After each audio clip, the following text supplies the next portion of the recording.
എൻ്റെ എല്ലാ കൂട്ടുകാർക്കും നമസ്കാരം. ഇന്നത്തെ നമ്മുടെ ക്വസ്റ്റ്യൻ പേപ്പർ നോക്കാം. 2024 ചോദിച്ച ക്വസ്റ്റ്യൻ പേപ്പർ തന്നെയാണ്. അതിലെ 10 ക്വസ്റ്റ്യൻ ആണ് നമ്മൾ ആദ്യം ചെയ്ത് കഴിഞ്ഞത്. അതിലെ ബാക്കിയുള്ള 10 ക്വസ്റ്റ്യൻ ആണ് നമ്മൾ ഇന്ന് പറയാൻ പോണത്. ഫസ്റ്റ് ക്വസ്റ്റ്യൻ നോക്കിയോളൂ. രണ്ട് സംഖ്യകൾ 3:5 എന്ന അനുപാതത്തിലാണ്. ഓരോ സംഖ്യയും 10 കൂട്ടിയാൽ അവയുടെ അനുപാതം 5:7 ആയി മാറുന്നു എങ്കിൽ സംഖ്യകൾ എങ്ങനെയാണ് കണ്ടുപിടിക്കുക? രണ്ട് സംഖ്യകൾ 3:5 എന്ന അനുപാതത്തിൽ. അപ്പൊ നമ്മള് സംഖ്യകളെ എന്ത് വിചാരിച്ചു? 3x-ഉം 5x-ഉം ആണ് സംഖ്യകൾ എന്ന് വിചാരിക്കുക. അപ്പൊ എന്താണ്? 3x-ഉം 5x-ഉം ആണ് സംഖ്യകൾ എന്ന് വിചാരിച്ചു. ഇനി ഓരോ സംഖ്യയോടും 10 കൂട്ടുക. അപ്പൊ എന്താണ്? 3x + 10-ഉം 5x + 10-ഉം ആയി. അപ്പൊ അതിന്റെ അനുപാതം 5:7 ആണ്. അപ്പൊ നമുക്ക് എന്താ എഴുതാൻ പറ്റും? 3x + 10 ബൈ 5x + 10 എന്ന് പറയണത് 5/7 ആണെന്ന് പറയാൻ പറ്റും. ഇത് നമുക്ക് x കണ്ടുപിടിക്കാം അല്ലെ. 7 ഇൻറ്റു ഇത് ഇങ്ങോട്ട് വരുമ്പോ ഇൻറ്റു ആവും അല്ലെ. 7 into 3x + 10 equal to 5 into 5x + 10. അപ്പൊ എന്താണ് വരിക? 21x ഇവിടെ വരും, പ്ലസ് 70 എന്ന് വരും. ഇവിടെ എന്ത് വരും? 25x + 50 എന്ന് വരും അല്ലേ. അപ്പൊ ഇതിനെ അങ്ങോട്ട് കൊണ്ടുപോയാലോ? 25 - 21 4x എന്ന് വരും. 4x എന്ന് പറയുന്നത് 70. ഇതിനെ അങ്ങോട്ട് കൊണ്ടുപോയാൽ -50 ആവും. 70 - 50 20. അപ്പൊ x എത്രയാണ് വരിക? 5 എന്ന് വരും. നമുക്ക് എന്താ ചോദിച്ചിരിക്കുന്നത്? സംഖ്യകളാണ് ചോദിച്ചിരിക്കുന്നത്. സംഖ്യകൾ നമ്മൾ എങ്ങനെയായിട്ട് എടുത്തത്? 3x-ഉം 5x-ഉം. അപ്പം 3x എന്ന് പറഞ്ഞാൽ എത്രയാണ്? 3 ഇൻറ്റു 5-ഉം 5x എന്ന് പറഞ്ഞാൽ 5 ഇൻറ്റു 5-ഉം. അപ്പൊ 15-ഉം 25-ഉം എന്നുള്ളതാണ് ആൻസർ ആയിട്ട് വരിക. നെക്സ്റ്റ് ക്വസ്റ്റ്യൻ നോക്കാം. അപ്പൊ നിങ്ങൾ കണ്ടുകൊണ്ടിരിക്കുന്ന വീഡിയോ നിങ്ങൾക്ക് മനസ്സിലാവുന്നുവെങ്കിൽ നിങ്ങൾ കമന്റ് ചെയ്യണം. പിന്നെ ലൈക്കും ചെയ്യണം. എങ്ങനെയാണ് നിങ്ങൾക്ക് ഇത് മനസ്സിലാവുന്നുണ്ടോ? അല്ലെങ്കിൽ ഇതിനെക്കാട്ടും ഏതെങ്കിലും തരത്തിൽ നിങ്ങൾക്ക് വ്യത്യസ്തമായിട്ട് എടുത്തു തരേണ്ടതുണ്ടോ എങ്കിൽ നിങ്ങൾ പറഞ്ഞാൽ നമുക്കത് മാറ്റി എങ്ങനെ വേണ്ട വെച്ചെങ്കിൽ അങ്ങനെ എടുത്തു തരുന്നതാണ്. Next question. 60 ദിവസം കൊണ്ട് ഒരു നിർമ്മാണ ജോലി പൂർത്തിയാക്കാൻ ഒരു കരാറുകാരൻ 210 പേരെ നിയമിച്ചു. 12 ദിവസത്തിന് ശേഷം അദ്ദേഹം 70 പേരെ കൂടി ചേർത്തു. ബാക്കി ജോലികൾ എത്ര ദിവസത്തിനുള്ളിൽ പൂർത്തിയാക്കും? അതായത് 60 ദിവസം കൊണ്ട് 210 പേരെ 210 പേര് നിയമിച്ചു അല്ലെ പൂർത്തിയാക്കാൻ. അപ്പൊ ആകെ ജോലി എന്ന് പറയുന്നത് 60 ഇൻറ്റു 210. അത് എത്രയാണ് വരിക നോക്കൂ. 20 6 6 26 12 12600 ആണ് ആകെ ജോലി അല്ലെ. ഇനി 12 ദിവസത്തിന് ശേഷം, അപ്പൊ 12 ദിവസം വരെ നമ്മൾ എത്ര ആളെയാണ് ജോലിക്ക് വെച്ചത്? 210. അപ്പൊ 12 ദിവസം വരെ 210 ആള് ജോലി ചെയ്തു വെച്ചെങ്കിൽ അതിന്റെ ജോലി എന്ന് പറയുന്നത് എത്ര വരും? 0. 12 ഇൻറ്റു 21 നോക്കണം അല്ലെ. 1 2 1 1 2 4 1 2 അല്ലെ. അപ്പൊ 2 5 2 2520 ജോലി ചെയ്തു കഴിഞ്ഞു അല്ലെ. അപ്പൊ ഇത് മൈനസ് ചെയ്യണം അല്ലെ. 12600-ന്ന് 2520 മൈനസ് ചെയ്താൽ കിട്ടുന്ന ജോലിയാണ് ഇനി നമ്മൾ ചെയ്യേണ്ടത് അല്ലെ. ഇനി ചെയ്യേണ്ട വർക്ക് എന്ന് പറയുന്നതാണ് ഇത് 10080 എന്ന് പറയുന്നത്. അത് ചെയ്യാൻ 70 പേരെ കൂടി ചേർത്തു. അപ്പൊ 210-ന്റെ കൂടെ 70 പേരും കൂടി കൂട്ടിയാൽ 280 പേരായി. അപ്പൊ ഈ 10080 ജോലി 280 പേര് വീതം എത്ര ദിവസം കൊണ്ട് ചെയ്യും? അപ്പൊ ബൈ 280. അപ്പൊ എന്താണ് വരിക? 28. 28-ല് 14 2 ആണ് 28. അപ്പൊ ഇവിടെ I2 10 0 4 എന്ന് വന്നു. 7 2 ആണ് 14. അപ്പൊ ഇവിടെയോ?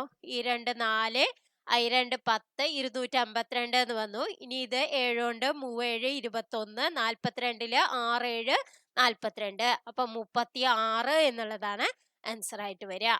മനസ്സിലായി എന്ന് വിചാരിക്കുന്നു. ആദ്യം ആകെ ജോലി നമ്മൾ കണ്ടു. പിന്നെ 12 ദിവസം 210 പേര് വെച്ചിട്ട് എത്ര ജോലി ചെയ്തു എന്ന് വെച്ചാൽ അത് മൈനസ് ചെയ്തു.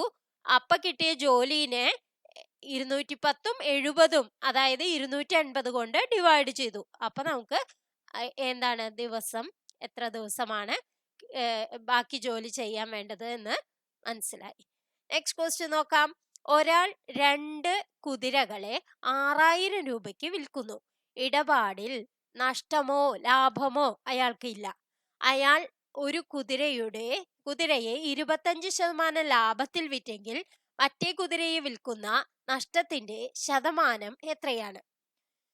അപ്പൊ അവര് പറഞ്ഞിട്ടുണ്ട് എന്താണ്, വിറ്റ വില ഒരു കുതിരയുടെ എന്ന് പറയണത് 6000 രൂപയാണ് അല്ലെ.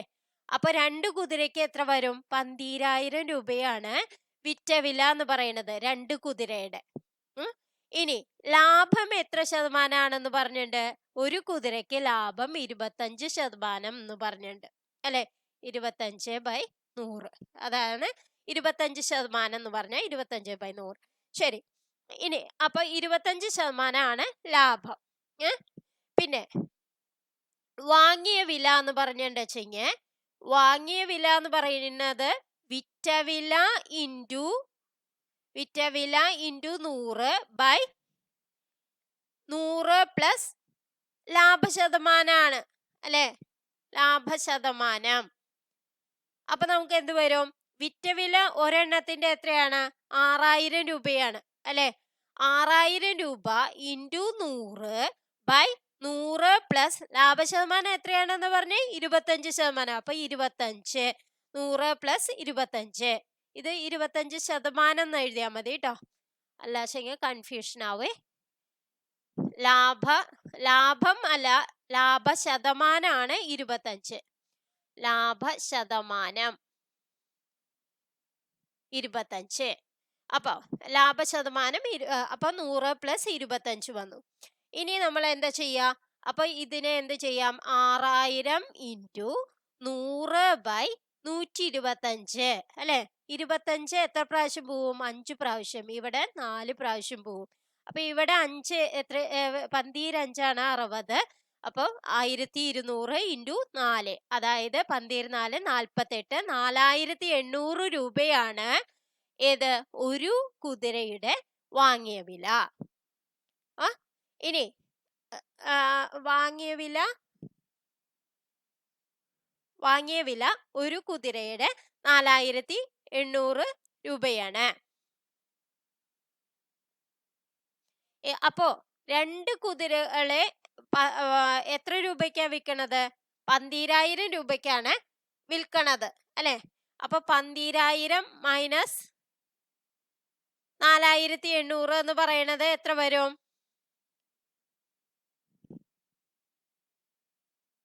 അതായത് 002 ഇവിടെ 7, 7200 രൂപ എന്ന് വരും. ഈ 12000-ൽ നിന്ന് 4800 കുറച്ചപ്പോ 7200 രൂപ കിട്ടി. അതെന്താണ് ശരിക്ക്? അതായത് വാങ്ങിയ വില, രണ്ടാമത്തേന്റെ വാങ്ങിയ വില കാണാൻ എന്ത് ചെയ്താൽ മതി? 2 ഹോഴ്സിന്റെ വിറ്റ വില മൈനസ് വാങ്ങിയ വില ഓഫ് ഒരു ഹോഴ്സ് അല്ലെ. ഒരു ഹോഴ്സിന്റെ വാങ്ങിയ വില. അപ്പോഴാണ് രണ്ടാമത്തേന്റെ വാങ്ങിയ വില കിട്ടുക. അതായത് രണ്ടാമത്തേന്റെ വാങ്ങിയ വില എത്രയാണെന്ന് കിട്ടി? 7200 രൂപയാണ് എന്ന് കിട്ടി. അപ്പൊ ഇനി മറ്റേതില് എന്താണ്? നഷ്ടമാണ് പറ്റിണ്ടാവുക അല്ലെ. ഒരെണ്ണത്തില് ലാഭം, ഒരെണ്ണത്തില് നഷ്ടം. ലാഭം 25% എന്ന് പറഞ്ഞു കഴിഞ്ഞു. അപ്പോഴാണ് നമുക്ക് രണ്ടാമത്തേന്റെ വാങ്ങിയ വില നമ്മൾ മനസ്സിലാക്കിയത്. അപ്പൊ 7200 രൂപയാണ് എന്ന്. അപ്പൊ നമുക്ക് ഇനി ഇവിടെ നഷ്ടം പറ്റിയത് എത്രയാണ്? വാങ്ങിയ വില 7200ഉം വിറ്റ വില 6000 ആണ് വെച്ചെങ്കിൽ നഷ്ടം എത്രയാണ്? 1200 രൂപയാണ് അല്ലെ. 7200 6000 മൈനസ് ചെയ്ത് 1200 രൂപയാണ് നഷ്ടം. നഷ്ട ശതമാനാണ് കണക്കാക്കേണ്ടത്. എപ്പോഴും ലാഭം ആയാലും നഷ്ടമായാലും ശതമാനം കണക്കാക്കുമ്പോൾ വാങ്ങിയ വിലനുസരിച്ചാണ് ശതമാനം കണക്കാക്കുക. അപ്പൊ നഷ്ടം ഡിവൈഡഡ് ബൈ വാങ്ങിയ വില ഇൻറ്റു 100 ആണ് നഷ്ടശതമാനം. നഷ്ടശതമാനം കാണാനുള്ള വാക്യം നഷ്ടം ഡിവൈഡഡ് ബൈ വാങ്ങിയ വില ഇൻറ്റു 100. അതായത് ഇവിടെ നഷ്ടം എത്രയാണ്? 1200 ഡിവൈഡഡ് ബൈ വാങ്ങിയ വില, രണ്ടാമത്തെ കുതിരയുടെ വാങ്ങിയ വില എത്രയാണെന്ന് നമുക്ക് കണ്ടുപിടിച്ച് 7200 ആണെന്ന് കണ്ടുപിടിച്ചു അല്ലെ? ഇൻറ്റു 100. അപ്പൊ എത്രയാണ് വരിക? ഇവിടെ 36 2 72. ഇവിടെ അപ്പൊ എന്ത് വരും?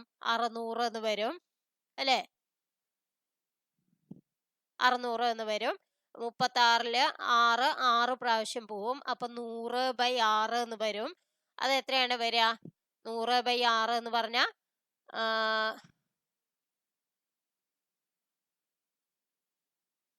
3 50/3 എന്ന് വരും. 50/3 എന്ന് പറഞ്ഞാൽ എന്താണ്? 16 3 48. 16 and 2/3%. അതായത് ബി എന്നുള്ളതാണ് ആൻസർ. അപ്പൊ നിങ്ങൾക്ക് ഇതെല്ലാം ഓർമ്മയുണ്ടാവണം, ഈ വാക്യങ്ങള്. ഈ വാക്യം ഓർമ്മയില്ലാച്ചെങ്കിലും നമുക്ക് ചെയ്യാൻ പറ്റും. എങ്ങനെയാണ് നോക്കൂ. ആദ്യം അവരെന്ത് പറഞ്ഞിട്ടുണ്ട്? 2 കുതിരകളെ 6000 രൂപയ്ക്കാണ് വിൽക്കണേന്ന് പറഞ്ഞിട്ടുണ്ട്. അപ്പൊ ഒരു 2 കുതിരകളെ എന്ന് പറഞ്ഞാൽ ഓരോന്നിനും 6000 രൂപ വീതമാണ് അല്ലെ? അപ്പൊ എന്താണ്?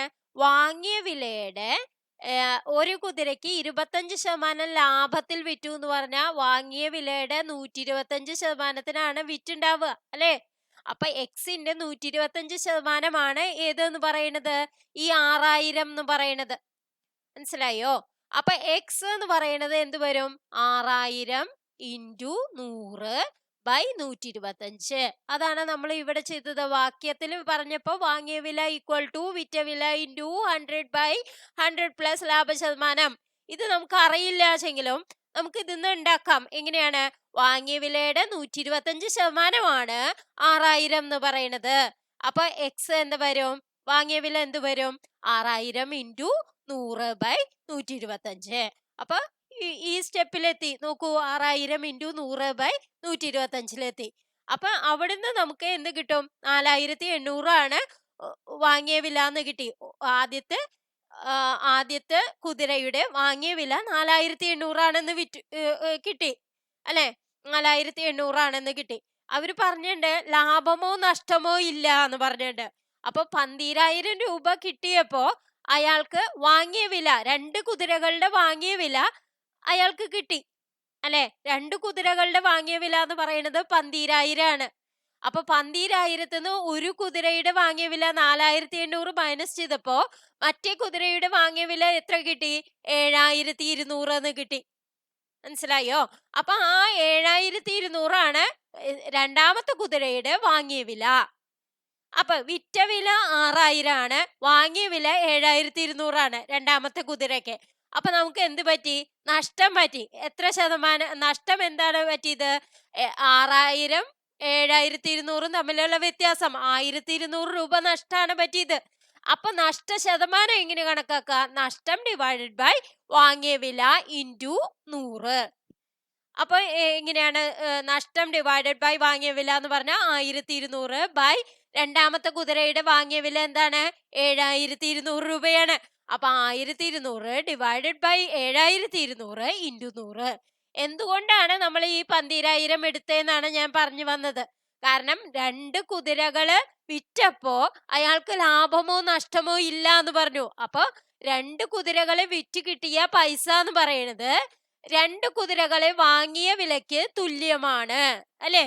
അപ്പൊ 12000 എന്ന് പറയുന്നത് എന്താണ്? 2 കുതിരകളെ വാങ്ങിയ വിലയാണ്. 2 കുതിരകളെ വിറ്റ വിലയും 12000 ആണ്. പക്ഷെ ഒരു കുതിരയെ ലാഭത്തിലും ഒരു കുതിരയെ നഷ്ടത്തിലുമാണ് വിറ്റത്. അപ്പൊ അതുകൊണ്ടാണ് നമ്മൾ ഇങ്ങനെ കണക്കാക്കിയത്. അപ്പൊ മനസ്സിലായി എന്ന് വിചാരിക്കുന്നു. നെക്സ്റ്റ് ക്വസ്റ്റ്യൻ നോക്കാം.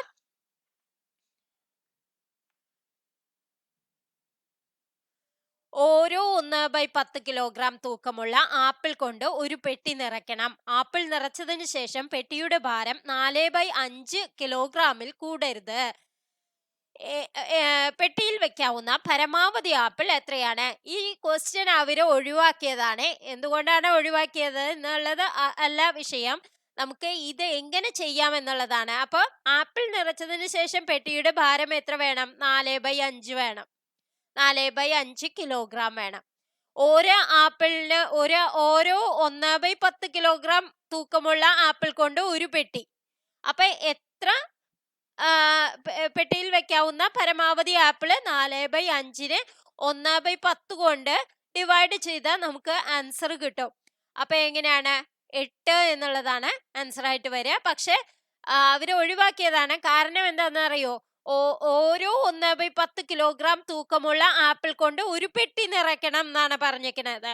അപ്പൊ പെട്ടിയിൽ വെക്കാവുന്ന പരമാവധി ആപ്പിൾ അല്ല, എത്ര പെട്ടി കൊണ്ടാണ് ഇത്രയും ഭാരമുള്ള ആപ്പിൾ വെക്കുക എന്നുള്ളതാണ് നമുക്ക് അറിയേണ്ടത്. അപ്പോഴാണ് ഈ 8 കിട്ടുക.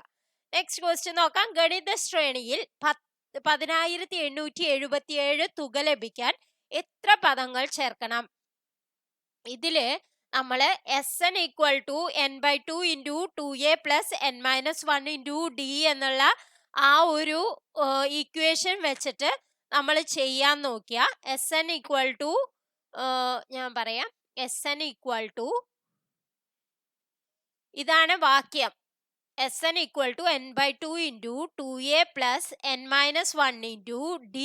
ഇതാണ് നമുക്ക് തന്നേക്കണേ. ഈ SN ആണ് നമുക്ക് തന്നേക്കണേ 10,877 എന്നുള്ളത്. അപ്പൊ നമുക്ക് ഇവിടെ n മാത്രം നമുക്ക് അറിയില്ല അല്ലെ.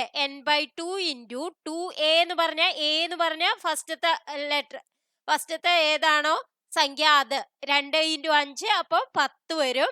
n-1 എന്ന് പറഞ്ഞാൽ എത്രയാന്ന് അറിയില്ല. d എന്ന് പറഞ്ഞാൽ പൊതുവ്യത്യാസം, അതായത് 4 വരിക. 9 - 5 4, 13 - 9 4. അപ്പൊ പൊതുവ്യത്യാസം എന്താണ്? 4.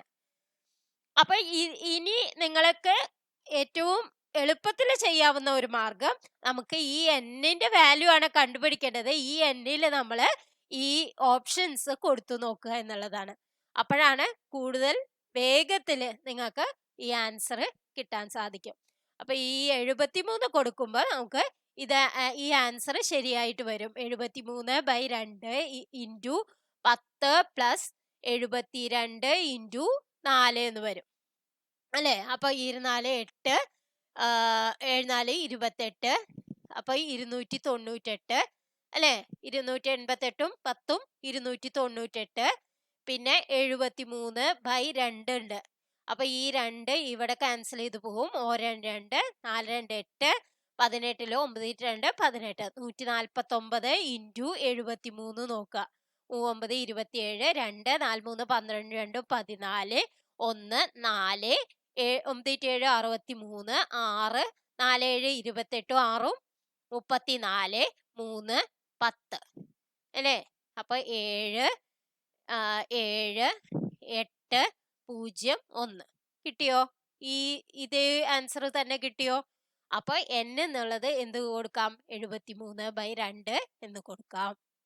അല്ല മറ്റേ വഴിയാണ് വെച്ചെങ്കിൽ നമുക്ക് ഇക്വേറ്റ് ചെയ്യുമ്പോൾ നമുക്കൊരു ക്വാഡ്രാറ്റിക് ഇക്വേഷൻ കിട്ടും.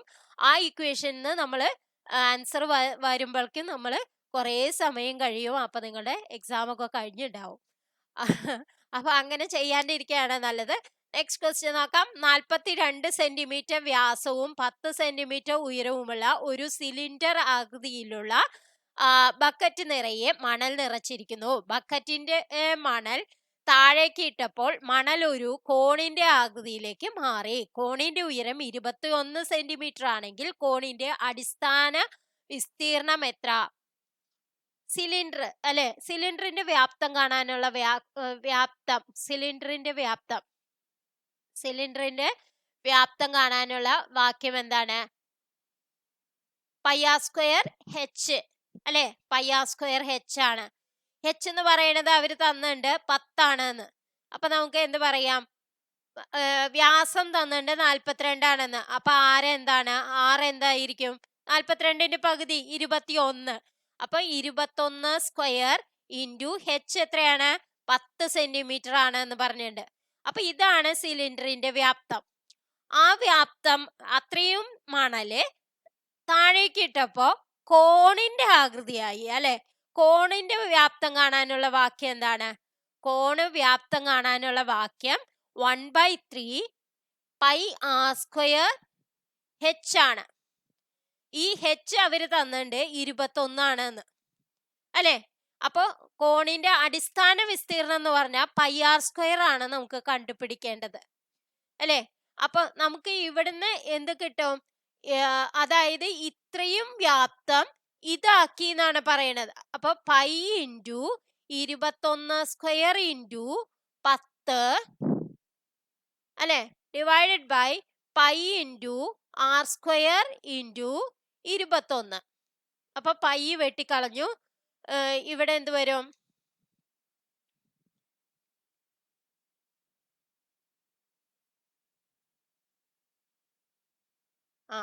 ആറ് കിട്ടാൻ വേണ്ടിയിട്ടാണ് ഇത് ചെയ്യണത്. അപ്പൊ 210 ഇവിടെ വരും. 210 ബൈ ആർ സ്ക്വയർ ആണ് എന്തെന്ന് പറയണത്?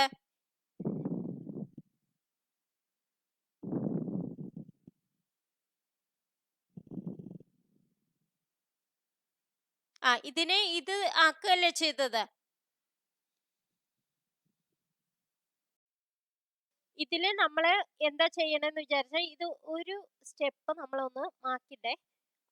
ഇത് മനസ്സിലാവാൻ ഇത്തിരി ബുദ്ധിമുട്ടാണ് നിങ്ങൾക്ക്, അതുകൊണ്ടാണ് ഞാൻ ആ സ്റ്റെപ്പ് വേണ്ടെന്ന് വെച്ചത്. ഇതിൽ സിലിണ്ടറിന്റെ വ്യാപ്തം എത്ര പറഞ്ഞു? പൈ ഇൻറ്റു 21 സ്ക്വയർ ഇൻറ്റു 10 എന്ന് പറയണതാണ് ഈ കോണിന്റെ വ്യാപ്തം. അതായത് അത്രയും മണൽ തന്നെയാണ് ഈ കോണിലേക്ക് വിട്ടത് അല്ലെ. അപ്പൊ അത് തന്നെയാണ് pi into R square into 10 എന്ന് പറയുന്നത് തന്നെയാണ് 1/3 pi R square into H. ഇവിടെ എത്രയാണ്? 21 അല്ലെ. അതായത് കോണായിപ്പോ ഉള്ള ഹെച്ച് 21 സിലിണ്ടർ ആയിപ്പോ ഉള്ള ഹെച്ച് 10. അപ്പൊ ഇവിടെ ഇങ്ങനെ കിട്ടി. അപ്പൊ ഇനി നമുക്ക് ഇതിന്ന് എന്ത് ചെയ്യാം? അതായത് പൈ വെട്ടിക്കളഞ്ഞു. ഇനി എന്താണ്? ആർ സ്ക്വയർ എന്ന് പറയണത്, ആർ സ്ക്വയറിനെ ഇവിടെ തന്നെ നിർത്തി ബാക്കിയുള്ളതിനെ അങ്ങോട്ട് കൊണ്ടുപോയി എന്ത് വരും? 21 square into 10 into 3 divided by 21 അല്ലെ. ഈ 21 ക്യാൻസൽ ചെയ്ത് പോയി. അപ്പൊ ഇതെന്താണ്? 210 ഇൻറ്റു 3 അല്ലെ. 210 ഇൻറ്റു 3 ആണ് ആർ സ്ക്വയർ. അതായത് 0 1 3 3 23 6 630 ആണ് ആർ സ്ക്വയർ. നമുക്ക് പറഞ്ഞിരിക്കുന്നത് എന്താണ്? കോണിന്റെ അടിസ്ഥാന വിസ്തീർണം. അപ്പൊ പൈ ആർ സ്ക്വയർ ആണ് നമുക്ക് കണ്ടുപിടിക്കേണ്ടത്. അപ്പൊ 630 ആണ് ആർ സ്ക്വയർ എങ്കിൽ പൈ ആർ സ്ക്വയർ എന്ത് വരും? പൈ 22/7 ആണ് അല്ലെ. 22/7 ഇൻറ്റു ആർ സ്ക്വയർ എത്ര വന്നു? 630 എന്ന് വന്നു. അപ്പൊ ഇവിടെ ഇത് ക്യാൻസൽ ചെയ്ത് പോവും. 9 7 ആണ് 63. അപ്പൊ 90 എന്ന് വരും. അപ്പൊ 0 ഇവിടെ വരും. 29 18 ബാക്കി 1 29 18 1 19 1980 സെന്റിമീറ്റർ സ്ക്വയർ എന്നുള്ളതാണ് അടിസ്ഥാന വിസ്തീർണം. മനസ്സിലായെന്ന് വിചാരിക്കണു.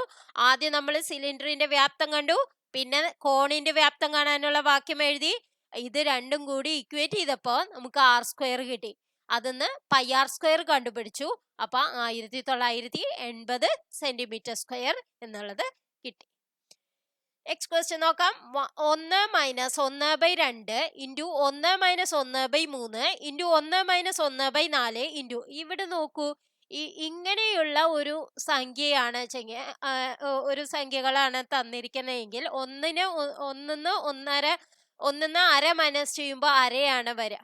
1 - 1/3 എന്ന് പറയുന്നത് 3 - 1 അതായത് 2 2/3 എന്ന് വരും. പിന്നെ ഇത് എന്ത് വരും? 3/4 എന്ന് വരും. അങ്ങനെ വരുമ്പോൾ ഇവിടെ എന്ത് വരും? 20 - 1 19/20 എന്ന് വരും. അപ്പൊ ഇവിടെ നോക്കൂ, ഇത് രണ്ടും കൂടി ക്യാൻസൽ ചെയ്ത് പോവും, ഇത് രണ്ടും കൂടി ക്യാൻസൽ ചെയ്ത് വരും. അപ്പൊ ഏറ്റവും ലാസ്റ്റ് ഏതും ക്യാൻസൽ ചെയ്ത് പോവും, ഇതും ക്യാൻസൽ ചെയ്ത് പോവും. അംശത്തിന്റെ ഭാഗത്ത് 1ഉം ഛേദത്തിന്റെ സ്ഥാനത്ത് ഏതും ഉണ്ടാവും? 20 ഉണ്ടാവും. അപ്പൊ 1/20 എന്നുള്ളതാണ് ആൻസർ. അപ്പൊ ബി എന്നുള്ളതാണ് ആൻസർ. ഇങ്ങനെ ഏത് ഒരു സംഖ്യകൾ തന്നാലോ 1 - 1/2 1 - 1/3 ഇങ്ങനെ വരുന്ന 1 - 1/50 ആണ് വെച്ചെങ്കിൽ അപ്പൊ എന്ത് വരും? അതായത് 1/50 എന്നുള്ളതാണ് ആൻസർ ആയിട്ട് വരിക. കാരണം 49 വരെയുള്ളത് ക്യാൻസൽ ചെയ്ത് പോവും. അപ്പൊ 1/50 അതായത് 1/50 ഈ ഇതിലെ ലാസ്റ്റത്തെ ഇതിന്റെ ഛേദമാണ് വരിക. നെക്സ്റ്റ് ക്വസ്റ്റ്യൻ നോക്കാം.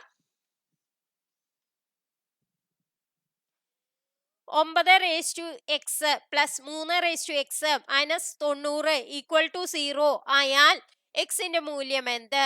എങ്ങനെയാണ് കാണുക? 9x എന്ന് പറഞ്ഞാൽ 3/2 അല്ലേ? 3/2 ഹോൾ റേസ് ടു എക്സ് എന്ന് പറഞ്ഞാൽ 3/2x ആണ്. മനസ്സിലായോ? a⁻m whole raise to n എന്ന് പറഞ്ഞാൽ a⁻mn ആണ്. അതുകൊണ്ടാണ് ഞാൻ 3/2x എന്ന് എഴുതിയത്. അതായത് ഈ 9നെ ഞാൻ 3² എഴുതി. പിന്നെ റേസ് ടു എക്സ് എന്ന് പറയുമ്പോൾ 3/2 ഹോൾ റേസ് ടു എക്സ് വന്നു, 3/2x എന്ന് വന്നു. ഇനി അടുത്തത് പ്ലസ് 3/x. ഇനി ഈ -90 എന്നുള്ളത് ഞാൻ അപ്പുറത്തേക്ക് കൊണ്ടുപോയപ്പോ എന്താവും? +90 ആവും. അപ്പൊ ഈക്വൽ ടു 90 എന്ന് വന്നു. ഇനി ഇതിന്ന് ഞാൻ 3/x പുറത്തേക്ക് എടുക്കുകയാണ്. അപ്പൊ 3/x ഇൻറ്റു ഇവിടെ എന്ത് വരും? 3/2 പ്ലസ് 1 അല്ലെ?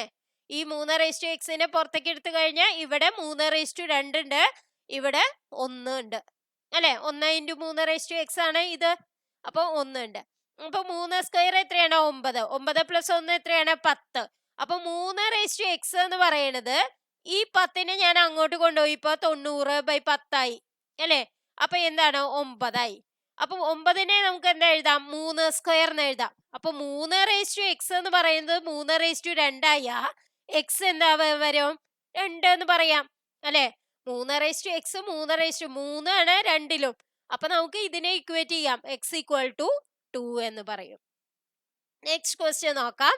2 വർഷത്തേക്ക് പ്രതിവർഷം 10% എന്ന നിരക്കിൽ ഒരു നിശ്ചിത തുകയുടെ കൂട്ടുപലിശയും സാധാരണ പലിശയും തമ്മിലുള്ള വ്യത്യാസം 25 എങ്കിൽ തുക കണ്ടെത്തുക. ഇത് നമ്മളുടെ ചാനലിൽ നമ്മൾ കൂട്ടുപലിശയും സാധാരണ പലിശയും തമ്മിലുള്ള വ്യത്യാസം കാണാനുള്ള ഒരു എളുപ്പ വഴി പറഞ്ഞിട്ട് 3 വർഷമാണ് വെച്ചെങ്കിൽ ഏതാണ്, 2 വർഷം ഏതാണ്, അതിന്റെ ബാക്കി എന്താണ് എന്നുള്ളതൊക്കെ നമ്മൾ ക്ലാസ്സിൽ പറഞ്ഞിട്ടുണ്ട്. അത് നിങ്ങൾ നോക്കി പഠിക്കുകയാണെന്ന് വെച്ചെങ്കിൽ നിങ്ങൾക്ക് വേഗത്തിൽ ആൻസർ കിട്ടും. അപ്പൊ ഇപ്പൊ 2 വർഷത്തേക്കാണ് ചോദിച്ചിരിക്കുന്നത്. അപ്പൊ അതിന്റെ ബാക്കിയാണ് p × r/100 whole square. p × r/100 സ്ക്വയർ. അപ്പൊ എന്താണ് p എന്ന് പറയുന്നത്? ഇവിടെ എത്രയാണ്? ഒരു നിശ്ചിത തുക എന്ന് പറഞ്ഞിട്ടുണ്ട് അല്ലെ? p ×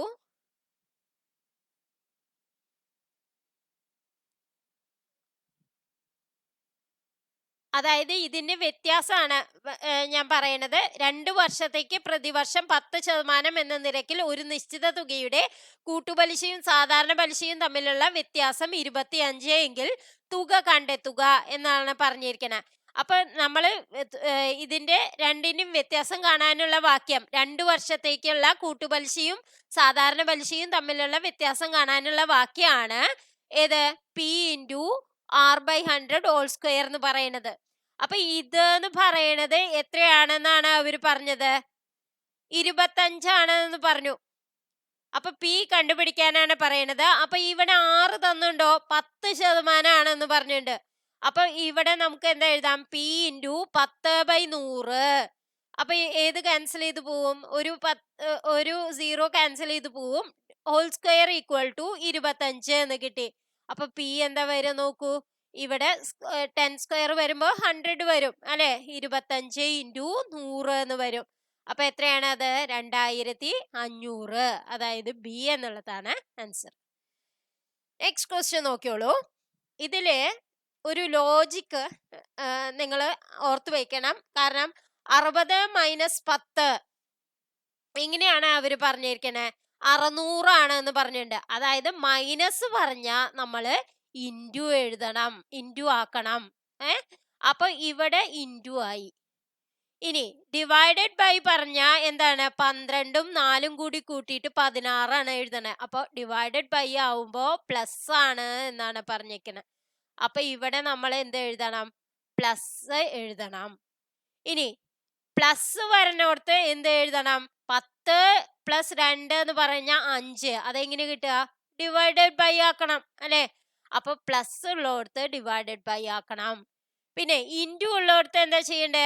6 × 3 എന്നാൽ 3. 6 -3 ആക്കണം. അപ്പൊ മൈനസ് ആക്കി. അപ്പൊ ഇവിടെ എങ്ങനെയാണ് ഇനി കാൽക്കുലേറ്റ് ചെയ്യുക? ബോർഡ് മാസ് റൂള് വെച്ചിട്ടാണ് നമ്മൾ കാൽക്കുലേറ്റ് ചെയ്യുക. അപ്പൊ ആദ്യം ഡിവിഷൻ ചെയ്യണം അല്ലെ? 1000 ഡിവൈഡഡ് ബൈ 100 എന്ന് പറഞ്ഞാൽ എത്ര വരും? 10 എന്ന് വരും അല്ലെ? ഇനി അടുത്തത് എന്താ ചെയ്യാ? മൾട്ടിപ്ലിക്കേഷൻ ചെയ്യണം അല്ലെ? 100 × 10 1000 അല്ലെ? 1000. ഇവിടെയും ഇൻറ്റു ആണ്. ആ ഇൻറ്റുവിനെ മാറ്റണം, എന്താവണം? മൈനസ് ആവണം അല്ലെ? അപ്പൊ 1000 മൈനസ്, ഇവിടെ നമ്മൾ ചെയ്തിട്ടില്ല. 1000 minus 1000 divide plus 1000 divided by 100 എന്ന് ചെയ്തപ്പോ 10 എന്ന് കിട്ടി അല്ലെ? 10 ഇവിടെ കിട്ടി. പിന്നെ ഒരു -10 ഉണ്ട്. അപ്പൊ നമുക്ക് ഇത് ക്യാൻസൽ ചെയ്ത് പോവും. 10 - 10 ക്യാൻസൽ ചെയ്ത് പോവും. അപ്പൊ എന്താണ് ആൻസർ? ബി എന്നുള്ളത്, 0 എന്നുള്ളതാണ് ആൻസർ. അപ്പൊ ഇന്നത്തെ വീഡിയോ നിങ്ങൾക്ക് എല്ലാവർക്കും ഇഷ്ടപ്പെട്ടു എന്ന് വിചാരിക്കുന്നു. ഇഷ്ടപ്പെട്ടെങ്കിൽ ലൈക്ക് ചെയ്യാനും കമന്റ് ചെയ്യാനും മറക്കരുത്. കൂടുതൽ ക്വസ്റ്റ്യൻസ് നിങ്ങളുടെ മുന്നിൽ എത്തുന്നതാണ്. Thank you for watching.